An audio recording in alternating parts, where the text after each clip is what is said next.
Bismillah, Assalamualaikum warahmatullahi wabarakatuh.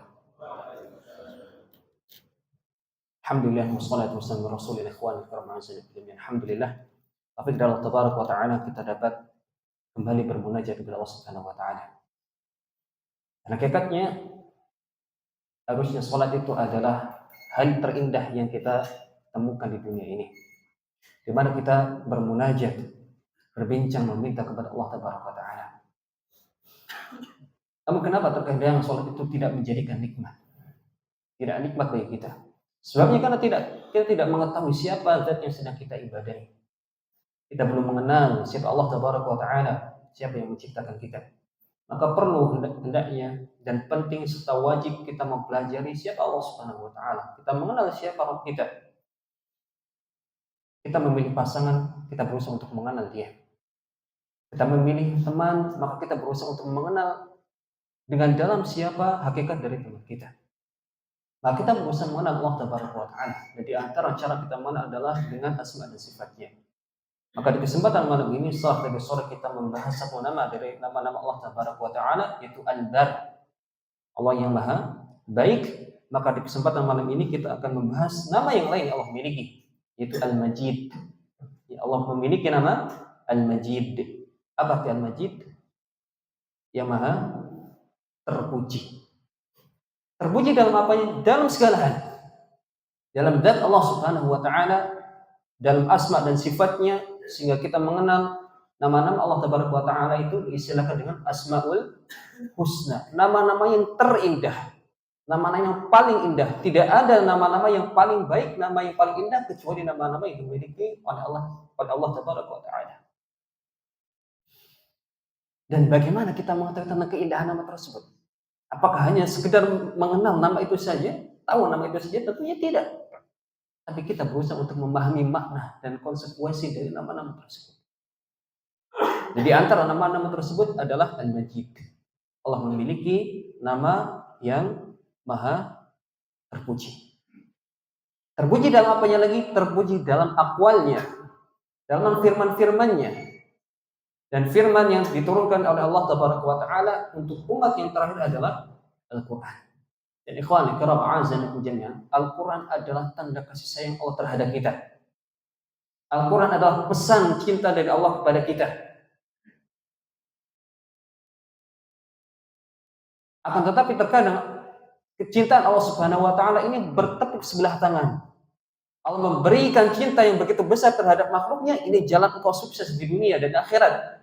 Ini adalah jalan engkau untuk mendapatkan ketenangan di dunia. Tapi kita mengabaikannya. Dan kita lebih cinta terhadap pesan-pesan sesama makhluk yang terkadang membuat kita menderita. Kita lebih suka untuk scrolling dibanding membaca Al-Quran. Ikhwan kiram a'azzanakum jami'an. Kalau kita membaca tentang potret bagaimana ulama-ulama terdahulu, hubungan mereka dengan Al-Quran, maka para masyayikh menjelaskan seperti halnya antum berhubungan dengan HP sekarang. Sudah berapa kali kita melihat HP dalam sehari ini? 10, 20, mungkin ratusan kali kita buka HP. Tapi Al-Quran berapa kali kita melihatnya?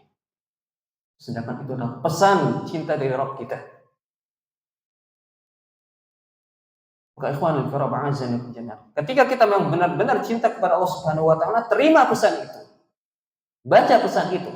Tadabburi pesan tersebut. Kemudian aplikasikan dalam kehidupan kita.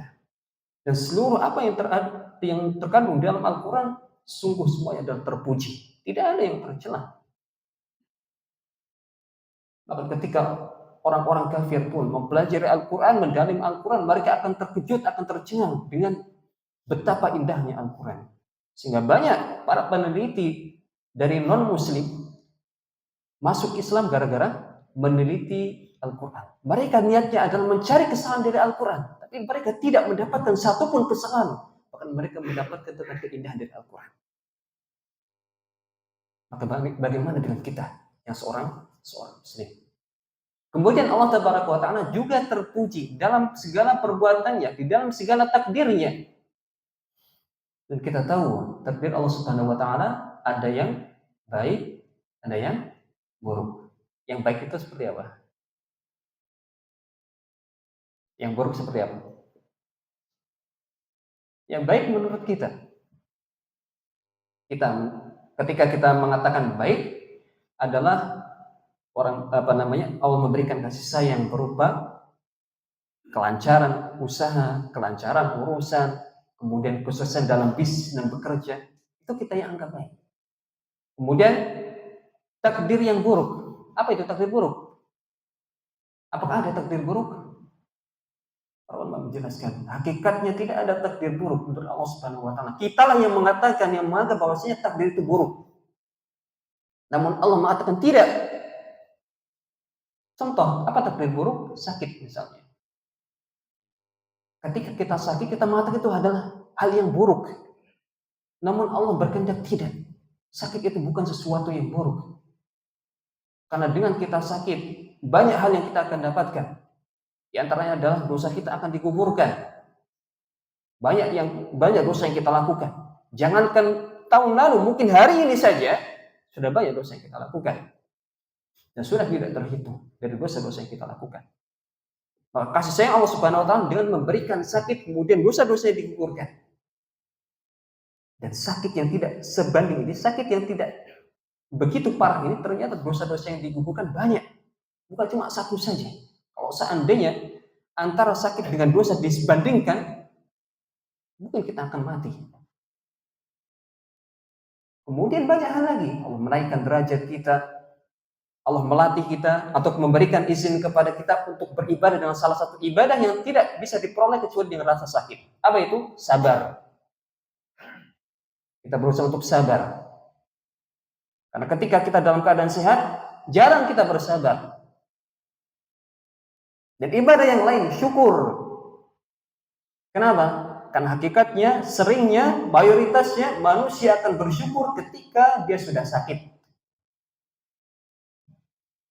Kita memiliki gigi. Kapan kita merasakan nikmat gigi? Ketika sudah sakit gigi. Kapan kita merasakan nikmat hidung bisa menghirup udara dengan bebas? Kapan? Ketika kita merasakan pilek. Maka sungguh di dalam ujian Allah Subhanahu wa taala banyak hikmah-hikmah yang besar hakikatnya. Yang kita anggap buruk, akan tapi Allah memberikan hal-hal yang indah di baliknya.